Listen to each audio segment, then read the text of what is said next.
කවුරුත් නොබැලූ පාරේ කුඩා සුදු පූස් පැටියෙක් හිටියා. එයාගේ නම කවුරුත් දන්නේ නෑ.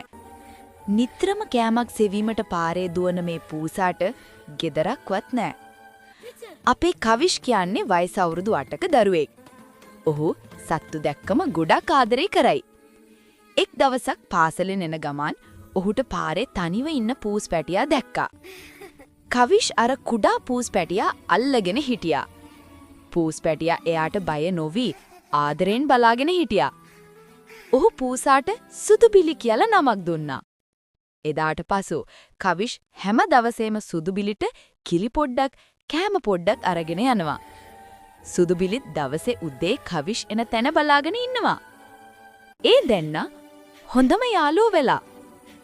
කවිෂ්ගේ අම්මා පස්සේ අසයි. මේ පූසාට අරමුණක් තියනවද? කවිෂ් කියනවා ඔයා කියනවද ආදරේ අරමුණක් තියෙන්න ඕනි කියලා? මේ මගේ යාළුවා. අවසන් විට කවිෂ්ගේ ගෙදරම සුදුබිලිට පොඩි කුටියක් හදලා දුන්නා. දැන් එයා ඒ ගෙදරම ඉන්නවා. කවිෂ් සුදුබිලිත් ආදරෙන් ජීවත් වුණා.